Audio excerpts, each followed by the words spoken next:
जर्जीस साहब ने दिल्ली से ट्रेन पकड़ी, कलकत्ता आना है। रास्ते में हमारी सीट के सामने एक और आदमी बैठा हुआ है। थोड़ी दूर ट्रेन दिल्ली से चली गाज़ियाबाद, गाज़ियाबाद से चली अलीगढ़। जर्जीस साहब ने बात करना शुरू कर दी अपने सामने बैठे हुए आदमी से। साहब आपका नाम? जी मेरा नाम मोहम्मद असलम। अच्छा माशाल्लाह। आपका नाम? मोहम्मद जर्जीस। हाँ हाँ चलिए माशाल्लाह, चलिए आप भी हमारी बिरादरी के, हमारी कौम के। थोड़ा सा और आगे बढ़े। साहब आप कहाँ जा रहे हैं? उसने कहा कलकत्ता। फिर उसने पूछा साहब आप कहाँ जा रहे हैं?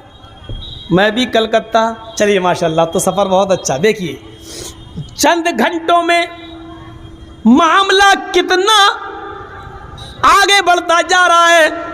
थोड़ा सा और आगे बढ़ते हैं। गाड़ी इटावा कानपुर इलाहाबाद क्रॉस करती है। साहब आप कलकत्ता में कहाँ जा रहे हैं? उसने कहा मडिया बुरुज। फिर पूछा आप कहाँ जा रहे हैं? साहब मैं भी मडिया बुरुज। चलिए माशाल्लाह, कलकत्ता के बाद भी हम लोगों का सफ़र एक ही टैक्सी से हो जाएगा। मामला आगे बढ़ता गया। रात हो जाती है।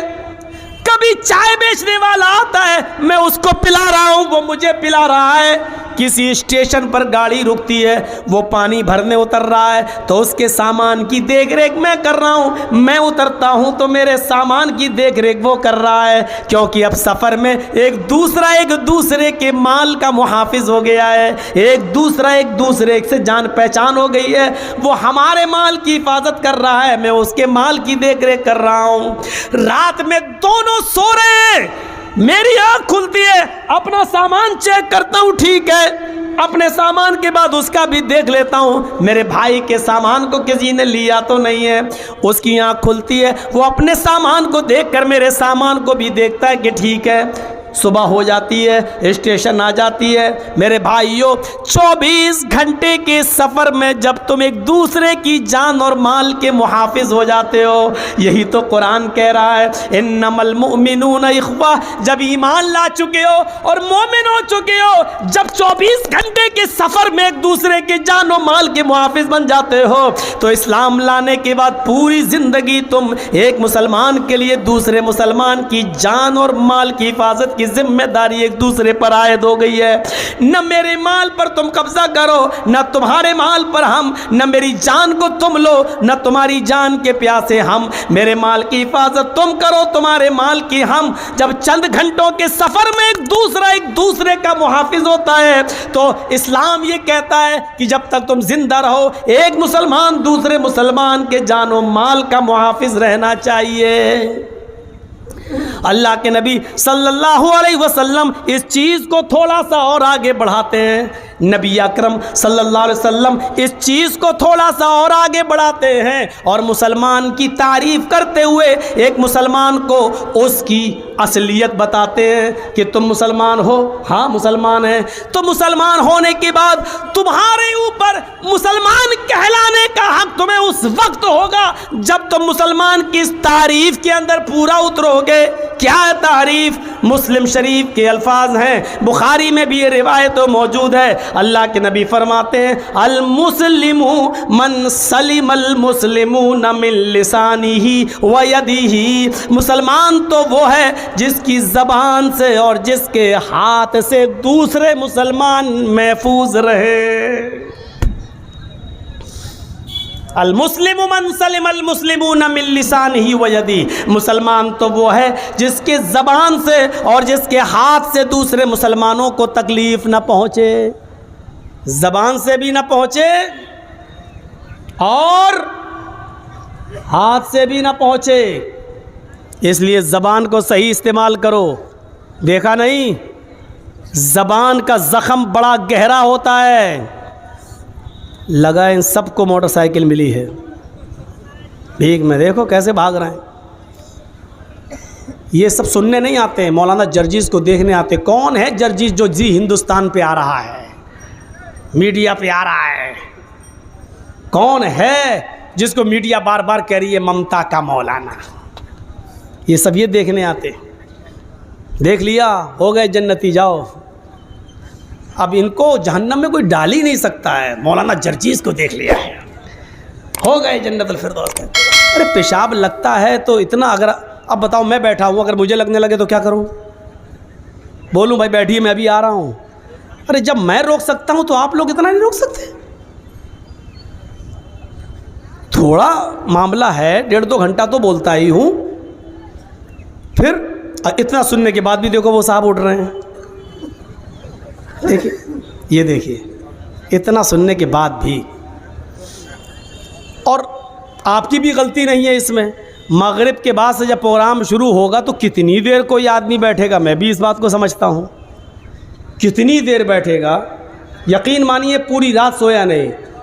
हमारे मेज़बान साहब जिनके घर पर मैं रुका था, उन्होंने फ़ोन पर किसी को बताया कि मौलाना जर्जीस का टाइम 12 बजे है। तो मैं समझा कि कमेटी के ज़िम्मेदार आदमी हैं, 12 बजे टाइम होगा। तो 11 बज ही चुके थे। मैंने कहा अब क्या सोएं हम, 12 बजे टाइम होगा। मैं 12 बजे से इंतज़ार कर रहा हूँ कि अब कोई आए, अब कोई आए। होता 12 का 12:15, 12:30। मैंने 1:30 पर 22 मिनट पर अपने ज़िया भाई को जगाया जो गुमानी से आए। मैंने कहा यार ये कोई तुक है, 1:30 बजने जा रहा है, अभी तक कोई आया नहीं मुझे लेने के लिए। हाँ 1:30 बज गया, हाँ 1:30 बज गया। फिर उन्होंने फ़ोन किया, बाद में पता चला कि साहब 2 बजे टाइम है। जबकि मैं हिरनपुर की तकरीर में कह चुका था, अभी इसी महीने के शुरुआत में 27 फरवरी को हिरनपुर में मैं कह चुका था कि 12 बजे के बाद झारखंड में हमें जहाँ भी टाइम मिलेगा मैं आइंदा उस इलाके में नहीं आऊँगा। भाई उम्र जब मेरी 18-20 साल थी तो चलो ठीक था। अब आप सोचो जिसके रोज़ प्रोग्राम हो और 2-2 बजे आप टाइम देंगे हमें, हैं? कहाँ मारी गई अक्ल हमारी? कहाँ जा रही है हमारी अक्ल? और 2-2 बजे तक ये बैठेंगे बेचारे। साहब फजर तक चलेगा जलसा, तो ठीक है दूसरे मौलाना को भी रखिए हमारे बात बोलने के लिए। हमें उस टाइम में दीजिए जब लोग चाको चौबंद रहें, गैर मुस्लिम लोग भी रहें, तब तो वेद के मंत्र अंतर पढ़ने में अच्छा लगता। 2 बजे आप लाख के ये हिंदू भाई बैठे, हम नहीं मानते आपकी बात, नहीं मानेंगे। अरे 12 बजे तक तो चलो एक बात है। बंगाल के प्रोग्राम में ज़्यादा देना शुरू कर दिया हूँ। क्यों? बंगाल में 10 बजे टाइम मिलता, 12 बजे जलसा ख़त्म, आदमी सो ले, आराम कर ले, ये कर ले। 2 बजे टाइम दे रहे हैं मुझे। तो खैर चलिए, अब तो दे ही चुके हैं, आगे के लिए हम भी थोड़ा सा सोचेंगे। मेरे भाइयों सुनिए, आपकी भी गलती नहीं है, उठना है, जाएंगे 2 बजे तक। कौन आदमी बेचारा अब कमर सीधी करेगा, उठेगा बैठेगा? हम लोग तो ऐसे कर लेते हैं, ऐसे कर लेते हैं, बोलते हैं तो ये चलो थोड़ी बहुत। आप लोग तो यहाँ, अब बहुत से लोगों पर अगर नज़र डालें तो यहीं सो रहे होंगे। लेट देखिए, ससुराल में आए हैं बेचारे। देखिए अब इनका क्या किया जाए? नहीं सोने दीजिए, जलसा सुनना फ़र्ज़ नहीं है, ठीक है। अगर कोई आदमी सो जाता, फजर में उठ के नमाज़ पढ़ लेता, ये बड़ी अच्छी बात है, ये जलसे से बेहतर है। और पूरी रात जलसा सुन ले और घर जाए और सो जाए और फजर में ना पहुँचे तो ये जलसा भी बर्बाद और सवाब से भी महरूम और पूरी मेहनत पे पानी फिर गया। लेकिन इतनी गुजारिश ज़रूर करूँगा, आप यहाँ सो रहे हैं, इससे बेहतर है कि जाइए अपने बीवी बच्चों में सोइए, कोई सवाब भी मिलेगा। मौका मिल जाए तो जिहाद भी कर लीजिए, उस पर भी नेकी है। तो यहाँ सोने से बेहतर है कि वहाँ चले जाइए। तो एक मशवरा है मेरा, वैसे आपकी मर्ज़ी है। तो अब जिहाद को कहीं ऐसा ना हो कि जी हिंदुस्तान वाला कह दे मौलाना जर्जीस जलसे में कह रहे हैं जिहाद। अब मैं दूसरा जिहाद कह रहा हूँ जो बीवी के साथ किया जाता है, जो अपने बच्चों के लिए मेहनत और कोशिश की जाती है। पढ़ाना लिखाना भी तो जिहाद है। किसी बच्चे को गलत रास्ते पे चल रहा, शराबी जो आ रही है, उसको नेक रास्ते पे लाना भी तो जिहाद है। बीवी बदचलन है, बुरी है, गलत है, उसको सुधारना और गलत रास्ते से हटाकर सीधे रास्ते पे लाना भी जिहाद है। मैं उस माना में कह रहा हूँ, कहीं ये नहीं कह रहा हूँ कि यहाँ से निकलो तलवार लेके बीवी को भौंक दो, मौलाना जर्जीस ने कहा जिहाद। मैं वो जिहाद नहीं बता रहा हूँ आपको। तो बात दूसरी तरफ निकल गई। तो मेरे भाइयों, मैं कहना क्या चाह रहा था? अच्छा आप बताइए, मैं कहाँ से भटक गया हूँ? क्या सुना रहा था मैं? हाँ मुझे भी याद नहीं रह गया क्या बोल रहा था। किसी को मालूम है? हैं?